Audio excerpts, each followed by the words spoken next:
Hello, everyone. This presentation is on simplifying the patron request process. The purpose of this presentation is to show a little bit about the decision-making behind how we made these changes, and then to demo the changes we've made. This is not a comprehensive show-all.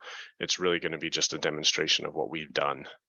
We're hoping to give a more detailed presentation sometime next year.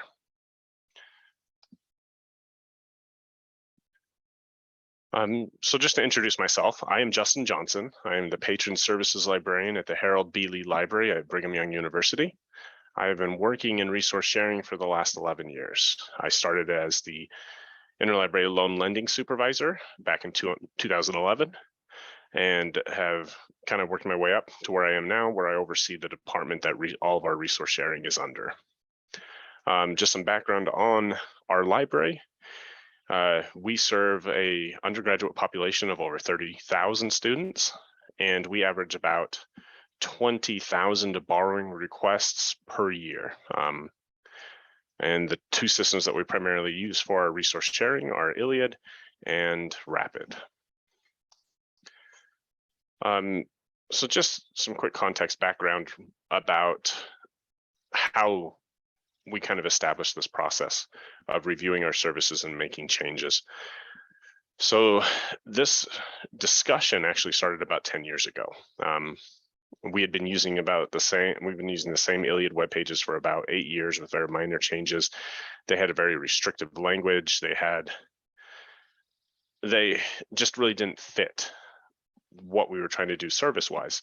And so it led to this conversation. What is best for our patrons?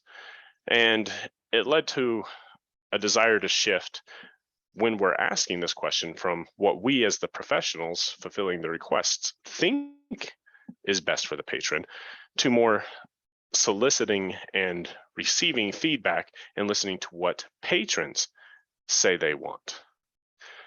And this conversation led to an establishment of some design principles which were key to our first major redesign. That first major redesign, I'm not going to go into detail here. We actually gave a presentation on it at the ILLiad conference about 8 years ago, but it led to some drastic changes to the ILLiad web pages that we use. So we're going to be focusing on the second redesign that we actually just rolled out last fall, and the changes that it makes to the patron online request process. So before I demonstrate that, this is just a little bit about the design principles that we still use today that were established when we first started having these discussions 10 years ago. So the first principle is that patrons should not have to understand how internal library processes work. Our interaction and tone should focus on their comfort zone, not ours.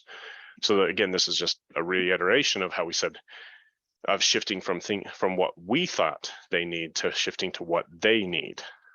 Just that shift in perspective. And with that understanding came, they don't need to know how we process the requests. They don't need to know how we select which libraries we're going to request it from, what the fulfillment option we decide on, how it's received and shipped. All they need to know is how to submit the request, where to pick it up when it's available.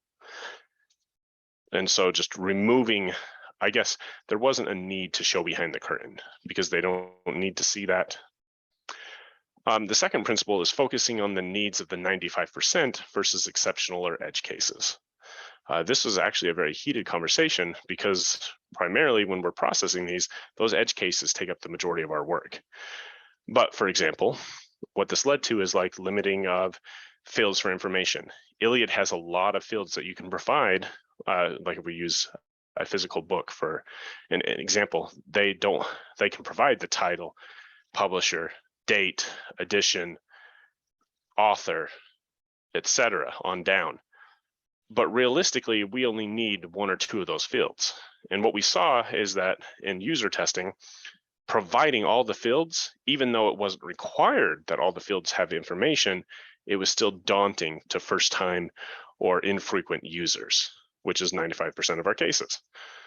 And so we just felt that it's more important to cater to that majority rather than the exceptional. And that kind of leads into this next principle, which was minimize the amount of data they have to enter. Whether that be limiting fields, whether that's through better autofill mechanics, but just limiting that. And then the last one is more staff focused in that we want to free them from handling a lot of those mundane or normal requests so that they can spend that time that those exceptional cases require. And so with that in mind, I am now going to just kind of show some of the changes. So this is a brief preview. I'm actually going to shift over to another web page and just kind of show off what we've done. So this is our library website, just to show you a little bit of what the way we traditionally used to do it before we rolled out this new system last year. It used to be that you would have to go through the link and it would take you to this page. And so you'd have to, it would redirect to the ILLiad web pages, you would have to log in again. And then when you did, it would take you to just the typical forms that we would have. And so this is what our first redesign focused on, was this. But now we've decided we kind of want to move away from that. Particularly like our main complaints from students under the old system was frustration that even if they were logged in, like I am here, logged into the library website, that it would redirect them to another login page. And so they'd have to log in again. And particularly if it didn't match what their university ID and password were, there were sometimes issues with passwords. The other issue we had is just with creation of first-time accounts. We had a lot of issues with if they were creating when they were submitting a request, we lost that autofill information, so they'd have to manually go back and enter it. And then also just some issues with account management, because we're managing the account of some sister campuses as well. And we sometimes would, when they would try to create accounts, we'd get over flow of, or I guess duplicate accounts, what they can't do, but they wanted it to match their university ID, and we couldn't always do that because of sister campuses. And then just issues with the autofill. So this redesign focused primarily on simplifying or improving that patron interaction. So now for them to submit a request, all they have to do is click on their account button up here, request an item. And you'll notice that the form is similar to the ILLiad one, but it's not being done in ILLiad. We're now using the ILLiad APIs to create the requests outside of the account and filling them in.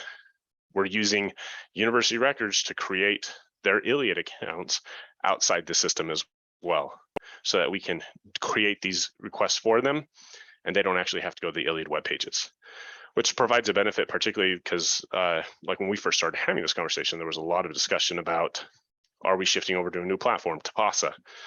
So we worked with OCLC on their APIs. One of our engineers sat on their API committee. We have been working with Gwilla and looking at reshare as a possibility. And so we wanted to create a form outside of the specific system so that we can plug it in when we get a new system, if that happens. And so this is kind of the idea. So right now, it simplifies the process because they don't have to go to a different link. They don't have to know the terminology of interlibrary loan. All they have to do is request an item. And to kind of demonstrate this through WorldCat, for example, and just what it does, the other and how I feel it kind of shows the simplicity of it. So this is an item we don't own at BYU. And so if I click here on request the item through interlibrary loan, this is what it leads to. And this is what I love, just the simplicity of it. They don't have to edit it. It just shows. Now they can edit it. So if we have more information, we can come in here and do that. But if we don't want to, this is what they see. It brings in the minimal information we need to fulfill their need. And they can add notes, they can edit the request if they want to, but they don't need to, is the whole theory behind it. We're really trying to bring that down to a base level and simplify it to where they don't have to do these things, or they don't feel obligated to just because it's there, which you sometimes see with this field is a need. Even though we know these are required fields, sometimes they feel a need, like I need to check these, or I need to put an ISBN, I need to put notes just because they are available as fields. And so this removes that. So like I said, there's a lot of back-end stuff that's happening with this, and we're hoping to do a more detailed presentation. but that is the focus of what we're actually doing and what I'm showing. And so just lastly, I just wanted to kind of credit some of my colleagues, Shannon Sanders, Grant Zabriskie, Maggie Marchant, who were kind of key in the implementation and development of this, who, due to the short format of this presentation, weren't able to participate. But if you have future questions or comments, just send it to me at justin_johnson@byu.edu. Thank you.